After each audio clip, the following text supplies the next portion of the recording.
राजस्थान की सत्ता का क्या होगा, ये सवाल हर किसी के मन में है और सोनिया गांधी चुप हैं।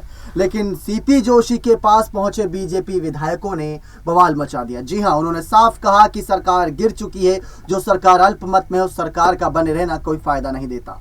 सोनिया गांधी के विधायकों के खिलाफ ये सारी बातें कही जा रही है और अभी भी सोनिया गांधी चुप हैं। इस बात को लेकर बहुत सारे सवाल हैं, क्योंकि कांग्रेस का नया आलाकमान कह सकते हैं, जो आज के यहाँ पर नतीजा आना है उसको लेकर फैसला आएगा। वैसे में देखना ये दिलचस्प रहेगा कि क्या होता है फैसला। जानकारी दे दें आप सभी को कि पायलट की जब मुलाकात 29 सितंबर को हुई थी सोनिया गांधी से, तो बहुत देर तक मुलाकात चली थी। पायलट के चेहरे पर मुस्कान भी थी, ऐसा लगा मानो कि उनको सीएम पद दे दिया, कोई बड़ी जंग जीत कर वो आए हों। लेकिन हुआ क्या, कुछ नहीं। पायलट की कुर्सी उनको वापस नहीं मिली, चाहे वो उप मुख्यमंत्री कुर्सी की बात हो या प्रदेश अध्यक्ष की बात हो या फिर बात हो यहाँ पर गहलोत की सीएम कुर्सी छीनने की। जी हाँ, इस बात को लेकर सवाल सबके मन में थे। सोनिया गांधी के फैसले पर उन्होंने खुलासा करते हुए ये बड़ा बयान दिया था कि सोनिया गांधी और कांग्रेस का हर एक कार्यकर्ता यही चाहता है कि कांग्रेस पार्टी दोबारा रिपीट करे राजस्थान में। पायलट ने इस मुद्दे को बहुत बड़ा मुद्दा बना दिया है। जी हाँ, कि सबसे बड़ा इशू है राजस्थान में कि रिपीट नहीं कर पाती है सरकार। तो यही इशू बीजेपी के लिए भी है, क्योंकि बीजेपी भी तो नहीं रिपीट कर पाती है, तो वो भी इस बारे में चर्चा जरूर कर रहे होंगे। कईयों ने ये कहा कि अगर कांग्रेस पार्टी में दो फाड़ यानी दो गुट बटे हुए हैं पायलट और गहलोत का, तो बीजेपी में तो छोटे छोटे कई सारे गुट बने हुए हैं।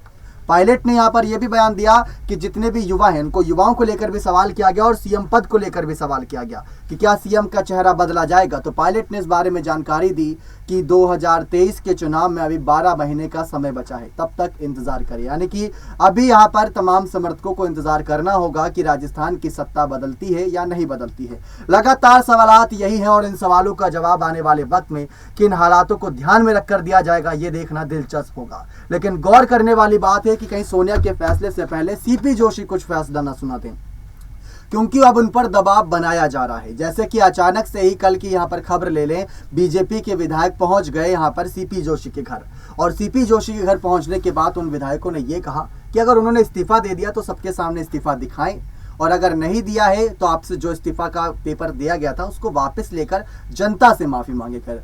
क्योंकि उस रात को उन्होंने ही कहा था कि हमने इस्तीफा सौंप दिया है और हमने सरकार गिरा दिया, हमें नहीं चाहिए सीएम, हमें तो अपना पुराना ही सीएम चाहिए, या फिर नए विधायक में से यानी जो गहलोत खेमा है उसमें से किसी एक को सीएम बनाइए। ये सारी कवायद शुरू हुई थी उस रात को। लेकिन पायलट के बयान लगातार एक ही कह सकते हैं सुई पर जाकर अटक जाते हैं। कहीं से भी उनकी गाड़ी शुरू हो और गाड़ी वहीं पर जाकर रुकती है कि सरकार रिपीट क्यों नहीं हो रही है। 25 सितंबर को भी यही बयान था, 29 सितंबर को भी यही बयान था, 2 तारीख को भी यही बयान था। इसके बाद आप कह सकते हैं जो कल बयान सामने आया यही बयान था। कांग्रेस के अध्यक्ष चुनाव की बारी आई तो ही यही बयान था, उनका बयान बदल नहीं रहा है। लेकिन कहीं जनता का मूड ना बदल जाए ये बयान सुन सुनकर, क्योंकि पायलट को लेकर क्या तैयारियां कर रही है कांग्रेस पार्टी, इस बारे में भी हर कोई जानना चाहता है। देखना दिलचस्प होगा कि एक तरफ सीपी जोशी का फैसला, दूसरी तरफ सोनिया गांधी का फैसला और तीसरी तरफ कांग्रेस में बने रहने का फैसला पायलट को क्या फायदा देता है या नहीं। बने रहे चैनल के साथ, ऐसी और तमाम जानकारियों के लिए बहुत बहुत धन्यवाद।